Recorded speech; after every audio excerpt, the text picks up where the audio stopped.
굉장히 여러분 유쾌하지 않으세요? 엘리야의 이야기를 읽어 나가다 보면요. 유쾌하고 상쾌하고 통쾌하잖아요. 그렇죠? 저만 그런가요? 네. 딱 세 가지 단어가 너무 잘 어울리는 것 같아요.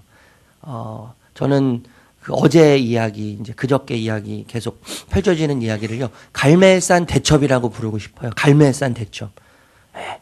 갈멜산에서 850명의 바알과 아세라의 선지자들과 그리고 오직 혼자 남은 것 같은 상황에서 850대 1로 전쟁을 하는 거잖아요. 전쟁. 칼이 없고 무기가 없을 뿐이죠. 지금 하나님 여호와 하나님과 바알의 사이에서 누가 진짜 하나님이신가를 가르는 단판 전쟁을 벌이고 있는 거예요. 목숨을 걸고요. 물론 여러분 불이 내려온 것도 아주 통쾌하고 아주 유쾌하고요. 상쾌하죠. 그런데 그게 진짜 절정이에요, 사실. 그런데 또 다른 절정은 뭐였냐면요. 물을 붓는 사건이거든요. 물을 버요. 예. 송아지를 제물로 바치는데 그 제단에 물을 붓고요. 그 제단 위에 올려진 송아지에게 물을 붓거든요. 그 물을 붓는데 적당히 안 부어요. 적당히 부지 않고 물을 4통이나 붓거든요. 4통을 붓는데 그렇게 몇 번 해요? 3번 해요. 3번. 물을 잔뜩 부어서 더 이상 불이 붙을 수 있는 가능성을 제로로 만들잖아요. 불편함을 선택하는 엘리야. 그래서 인간의 객관적인 판단에 의해서는 도저히 불이 붙을 수 없는, 제사를 드릴 수 없는 불편한 사건과 불편한 환경을 지금 이제 엘리야가 선택하는 거잖아요. 그래서 저는 개인적으로요, 이 불이 하늘에서 내려와서 이 모든 것을 태우는 것도 정말 절정인데, 그 자신감. 예, 너무 통쾌해요. 너무 통쾌해요. 사실 여러분, 우리가 이 이야기를 알고 읽어서 그렇죠. 그렇지 않으세요? 예, 막 심장이 뛰지 않아요. 심장이 뛰는 거예요. 이 이야기 850대 1의 전쟁 이야기요. 진짜 하나님이 누구신가 가르는 단판의 이 싸움에서 850대 1 생각해 보세요, 여러분. 저 같았으면 아마 심장마비로 죽었을 거예요.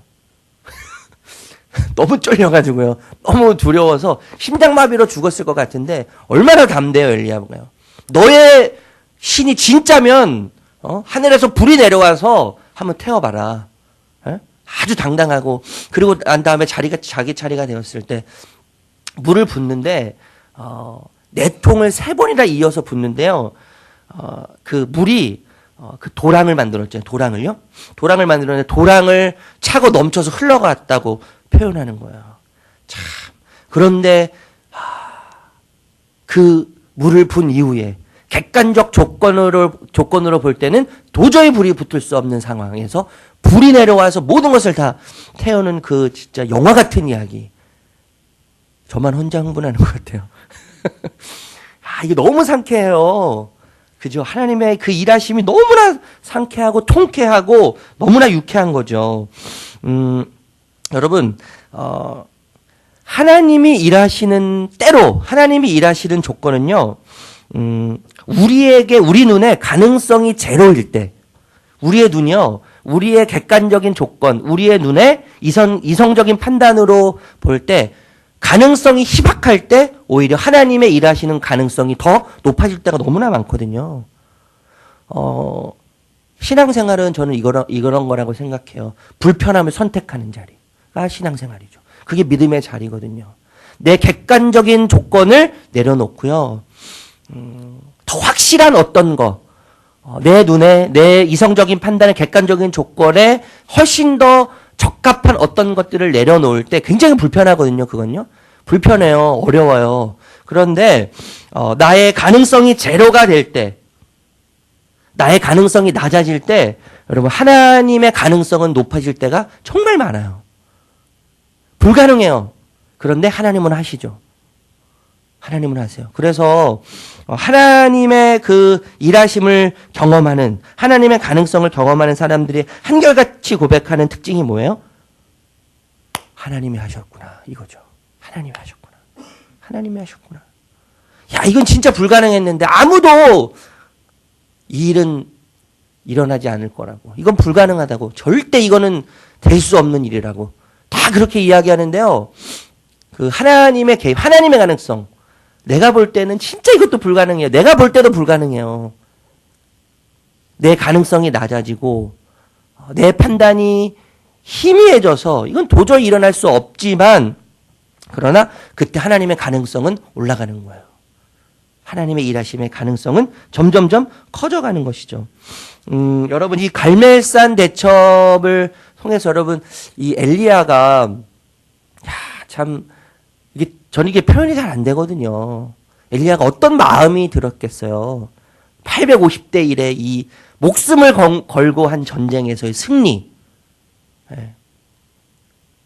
저 혼자 또 계속 흥분하고 있는 것 같은데 그 승리한 이후에 그 승리와 어울리지 않는 또 다른 일이 사실 벌어지거든요. 어떤 일이냐면 선지자 이 바알과 또 아세라 선지자 850명이 이 갈멜산 대첩 이후에 다 죽임을 당하잖아요. 다 죽임을 당한 이후에 이 이야기를 아합을 통해서 아세라가 들어요. 아세라가 이 이야기를 듣고 그들의 시체처럼 나의 선지자들을 죽인 것처럼 그들이 시체가 된 것처럼 내가 엘리야를 죽이겠다고 하는 이야기를 듣죠. 엘리야가요. 그리고 그가 죽음의 이야기에 반응하고 죽음의 두려움에 반응해서 어떻게 해요? 멀리 떠나죠. 멀리요. 멀리 떠나는데 나중에 이제 호렙산까지 가거든요. 호렙산까지 가는데 이 호렙산은요. 지금 갈멜산에서 호렙산이 계산해 보면 한 350km 정도 된다는 거예요. 350km. 350km 되는 길을 40일 동안 밤낮을 쉬지 않고 걸어서 지금 도망가는 거예요. 도망가는 거죠. 상당히 사실 굉장히 괴리감이 느껴지는 이야기거든요. 그 당당함. 그 850명 앞에서 당당하게 이야기했던 너희들이 믿는 바알이 진짜면 불을 내릴 것이고 내가 믿는 여호와 하나님이 진짜면 불을 내릴 거다라고 당당하게 이야기했던 그 엘리야의 그 담대함은 어디로 갔는지 모르겠어요.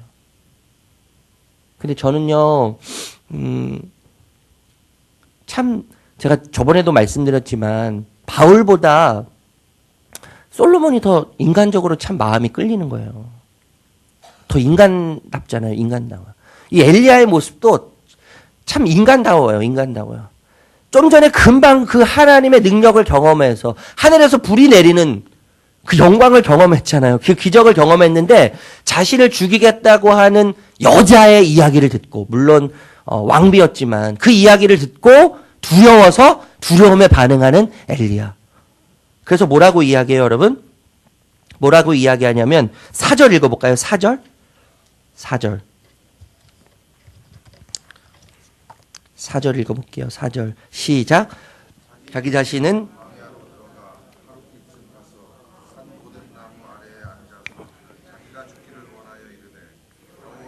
넉넉하오니 지금 내 생명을 거두시옵소서. 나는 내 조상들보다 낫지 못하니이다. 그 죽음 앞에서 죽이겠다고 하는 그 이야기를 듣고요. 그냥 하나님께 자신을 죽여달라고, 먼저 죽여달라고 지금 하소연하는 것이죠. 죽음에 쫓기는 두려움에서 나오는 절규. 사실 여러분, 엘리야는 죽음의 이야기를 통과해서 여기까지 왔잖아요. 가뭄, 극심한 가뭄. 먹을 것이 한 웅큼밖에 없고 기름은 조금밖에 없는 사르밧 과부의 그 음식을 먹고 살아난 엘리야. 죽음을 통과한 이야기잖아요. 죽음을 통과한 이야기. 그리고 사르밧 과부의 아들이 죽었을 때 하나님의 이름으로 엘리야가 그 아들을 살렸어요. 죽음을 통과했어요. 엘리야는요.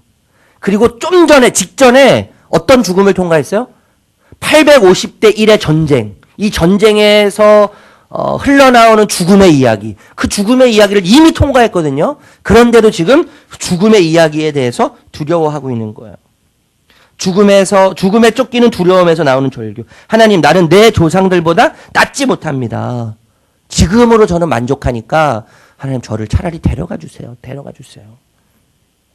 그런데 저는 한편으로는요, 물론 이 죽음에 대한 두려움도 있겠지만 자기 자신을 볼 때 이런 고백이 나왔을 수도 있다는 생각이 들어요. 그 어마어마한 죽음을 통과한 이야기를 경험했음에도 불구하고 또 다른 죽음 앞에서 두려워하고 있는 자기 자신을 발견하게 되는 엘리야. 진짜 이거밖에 안 되는구나, 내가 하나님의 선지자라고 이야기하고 이미 죽음을 몇 번이나 통과했지만 또 다른 죽음 앞에서 두려워하고 나를 죽여달라고 하는 아주 초라한 자기 자신, 자격지심, 또 때로는 괴리감, 그 속에서 나오는 한탄처럼 느껴질 수도 있는 거죠. 한탄. 어쨌든 여러분, 이 엘리야가요, 너무나 두려워서 40일 동안 밤낮을 가리지 않고 호렙산 동굴에 숨어요. 호렙산 동굴에 숨어 있는 그때 하나님께서 나타나셔서 물으시죠. 13절 읽어볼까요? 13절. 13절 읽어볼게요. 13절 시작. 엘리야가 듣고 겉옷으로 얼굴을 가리고 나가 굴 어귀에 섬에 소리가 그에게 임하여 이르시되 엘리야야 내가 어찌하여 여기 있느냐. 하나님께서 엘리야에게 이렇게 물어보세요. 내가 어찌하여 여기 있느냐. 다른 말로 하면요, 정확한 표현은 뭐냐면 내가 여기서 무엇을 하고 있느냐 이렇게 물어보시는 거예요. 내가 지금 여기에서 이 동굴에서 처박혀가지고 뭐 하고 있니? 뭐 하고 있니? 이렇게 물어보시는 거예요. 여러분, 이 질문은요, 새로운 사실을 하나님이 모르기 때문에 물어보시는 게 아니죠. 오히려 이 질문을 듣는 자로 하여금, 엘리야로 하여금 내가 어찌하여 여기 있느냐? 내가 여기에서 지금 무엇을 하고 있느냐? 사랑하는 엘리야야, 너가 이 동굴에서 지금 무엇을 하고 있니? 이 질문을 듣고 있는 엘리야를 통해서 지금 가르치고 계시고 깨닫게 하고 계시는 거죠. 깨닫게 하고 계세요. 실망과 한탄과 자격지심에 빠져있는 엘리야를 하나님이 하셨죠. 그래서 그를 깨닫게 하기 위해서 하나님께서 지금 질문을 던지시는 거죠. 내가 여기서 무엇을 하고 있냐. 이 이야기를 들을 때 엘리야가 깨닫게 되는 건 뭐예요? 자신의 정체성이죠. 정체성. 그리고 존재의식이죠. 그리고 뭐예요? 목적의식이에요. 내가 지금 여기서 뭐 하고 있는지. 내가 죽음을 이미 통과했는데 그 작은 두려움, 또 다른 죽음 앞에서 두려워하고 있는 자기 자아를 발견하게 되는 거 아니겠어요? 그런데 엘리야의 대답이 참 재밌어요. 14절 읽어볼게요. 14절. 14절이요. 14절 시작. 그가 대답하되 내가 만군의 하나님 여호와께 열심히 유별하오니 이는 이스라엘 자손이 주의 언약을 버리고 주의 제단을 헐며 칼로 주의 선지자들을 죽였음이오며 오직 나만 남았거늘 그들이 내 생명을 찾아 빼앗으려 하나이다. 그 깨닫게 하시려는 하나님의 질문에 엘리야의 대답은 이거죠. 만군의 여호와 하나님께 내가 열심히 유별했는데 이제 모든 선지자는 다 죽고 나 혼자 남았습니다. 나 혼자. 그러니까 이런 표현이에요. 다른 말로 하면 이런 거 아니에요? 하나님, 내가 하나님 당신을 위해서 어떻게 일했는데 하나님 어떻게 나에게 이러실 수 있으세요? 하나님, 내가 하나님을 위해서 어떻게 살았는데요? 내가 하나님 언제 하나님 서운하게 해드린 적 있어요? 내가 하나님께서 말씀하신 거라면 불순종한 게 뭐가 있어요? 나 진짜 내 열심히 유별해가지고 내 열심히 특별해서 내가 하나님께서 말씀하신 대로 산 죄밖에 없는데 그게 죄입니까? 단물 쓴물 쪽쪽 빨아먹을 땐 언제고 이제 필요 없으니까 버리는 겁니까? 이제 저밖에 안 남았어요. 하나님. 모두 다 죽고 하나님을 따랐던 하나님 명령대로 살았던 하나님께서 원하신 대로 살았던 사람들 다 죽고 이제 저밖에 안 남았어요. 하나님. 하나님 편에 있는 사람은 이제 아무도 안 남았단 말입니다. 아시겠어요? 하나님? 이런 얘기예요. 이런 얘기예요. 여러분, 제가 하고 싶은 이야기가 이건데 사실 나 하나밖에 남지 않았다고 하는 이 엘리야의 실망, 한탄이 섞여서 토해내듯 하는 이 말. 이 말은 여러분 객관적 사실이죠. 맞는 말이에요. 틀린 말이 아니에요. 혼자만 남았어요. 엘리야 혼자만 남았어요. 아합과 이세벨의 그 여러 수단을 통해서 방법들을 통해서 모든 선지자들이 다 죽고 이제 딱 한 명 엘리야만 남았어요. 하나님의 사람이요. 그런데 하나님이 말씀하시기 전까지는 엘리야의 말이 맞죠. 하나님이 말씀하시기 전까지 혼자 남았다고 하는 이 말, 한탄이 섞여서 하나님께 토해내듯 하는 이 말, 하나님 저밖에 안 남았어요. 이거는 완전한 객관적 사실이에요. 맞는 말이에요. 틀린 말이 아니에요. 그런데 하나님이 말씀하시기 전까지는 객관적 사실이었죠. 완전히 맞는 말이었죠. 그런데 하나님께서 한 말씀 던지실 때 엘리야가 말했던 객관적 사실, 나밖에 남지 않았다고 하는 이 절규는 완전히 거짓말이 되는 거죠. 그 말씀이 18절이에요. 18절. 18절 읽어볼게요. 18절 읽어볼게요. 시작. 그러나 내가 이스라엘 가운데 7,000명을 남기리니 다 바알에게 무릎을 꿇지 아니하고 다 바알에게 입맞추지 아니한 자니라. 여러분, 엘리야가요 모르고 있었던 게 있잖아요. 하나님이 몇 명을 남겨두셨어요? 바알에게 무릎 꿇지 아니한 7,000명을 남겨두셨단 말이에요. 여러분, 엘리야는 객관적 사실, 자신의 이성적 판단으로 객관적 사실을 분명히 이야기했어요. 나밖에 남지 않았습니다. 하나님이 말씀하시기 전까지는요, 이건 완전한 사실이에요. 객관적 사실이죠. 객관적 사실이에요. 객관성 있는 이야기예요. 객관성이라는 단어를 찾아보니까요, 사전에 이렇게 표현해요. 주관에 좌우되지 않고 언제 누가 보아도 그러하다고 인정되는 성질이에요. 자기와의 관계에서 벗어나 제3자의 입장에서 사물을 보거나 생각하는 거죠. 그런데 그렇게 생각할 때 엘리야의 나밖에 남지 않았다고 하는 그 절규는 완전한 사실이죠. 그렇죠?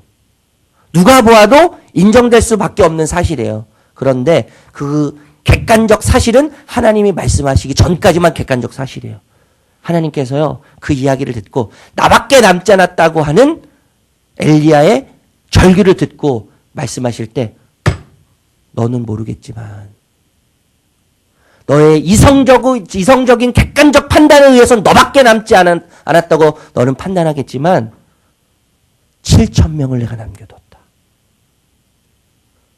그게 무슨 말이냐면 여러분, 엘리야의 객관적인 판단보다 훨씬 더 능가하는 게 뭐예요? 하나님의 절대성이에요. 하나님의 절대성. 인간의 객관적인 어떤 판단과 객관성, 이성적 판단을 초월하고 그것을 압도하고 그것을 뛰어넘는 것은 하나님의 절대성이죠. 하나님의 절대성.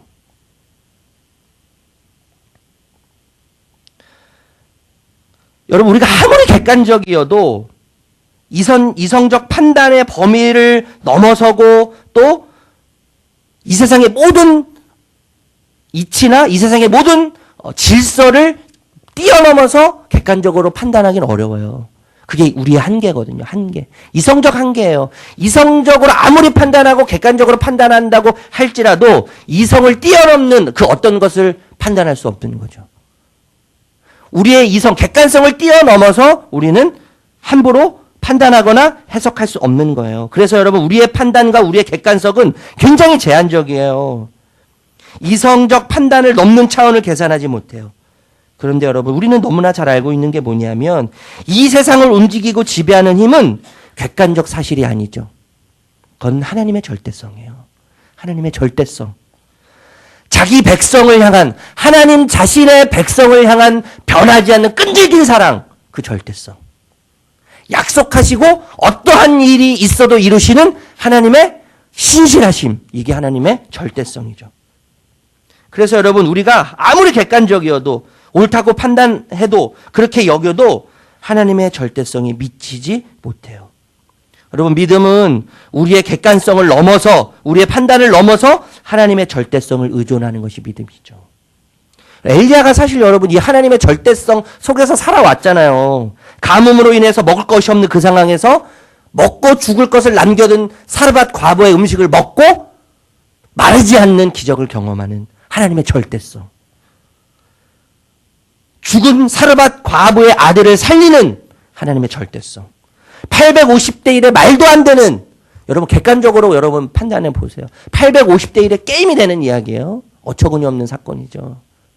말도 안 되는 사건이죠. 전쟁이죠. 그렇지만 뭐예요? 하나님의 절대성의 개입이 말도 안 되는 일을 일어나게 하는 거 아니겠어요? 그리 시냇가에서 죽으려고 하는 엘리야를 향해서 하나님은 까마귀로 떡을 먹이시고 물을 마시게 하시는 하나님의 절대성, 하나님의 백성을 향한 절대성, 하나님의 약속하신 그 약속을 끈질기게 이루시는 하나님의 절대성. 큰 비, 여러분 우리가 어제 그저께 봤잖아요. 손바닥마당 구름이 저기서 막 나타나는데 어느샌가 큰 비가 돼서 내리기 시작하는 거죠. 하나님의 절대성. 객관적으로는 비올 수 있는 상황이 아니에요. 그러나 하나님의 절대성이 개입하는 거죠. 여러분 850대 1 갈멜산의 대첩을 마친 이후에 이스라엘로 갈 때 아합은 마차를 타고 가거든요. 아합은 마차를 타고 가는데 엘리야는 어떻게 가요? 뛰어서 가는 거예요. 그런데 이스라엘에 도착할 때 어떻게 돼요? 마차를 탄 아합보다 뛰어서 간 엘리야가 훨씬 빨리 도착하는 거예요. 이게 뭐예요? 여러분 객관적으로 볼 때 뭐가 빨라야 되는 거예요? 마차가 빨라야 되는 거예요. 그런데 여러분 하나님의 절대성이 개입하니까 객관성이 무너지는 거예요. 하나님의 절대성 앞에 인간의 객관성이 무너지는 것이죠. 여러분 우리는 이 하나님의 절대성으로부터 오늘 하루가 시작되는 줄로 믿습니다. 하나님의 절대성. 하나님의 백성을 향한 끈질긴 사랑의 절대성. 약속하시고 그 약속을 이루시는, 철저하게 이루시는, 완벽하게 이루시는 하나님의 절대성. 그 절대성 안에 오늘 하루의 여정이 들어있어요. 그리고 그 하나님의 절대성으로 인해 오늘 하루가 마무리될 줄로 믿습니다. 그래서 여러분 우리는 평안할 수 있는 거죠. 평안할 수 있는 거예요. 어떤 일이 있어도 평안할 수 있는 거예요. 어떤 일이 있어도 담대할 수 있는 거예요. 어떤 일이 벌어진다고 해도 기쁘게 그 길을 갈 수가 있는 거예요. 왜요? 하나님의 절대성 때문에. 그 절대성 안에서 그 절대적인 하나님의 일하심을 경험하면서 오늘 하루를 주님과 함께 걸어가시는 저와 여러분들 되시기를 주님의 이름으로 축복합니다. 기도하겠습니다.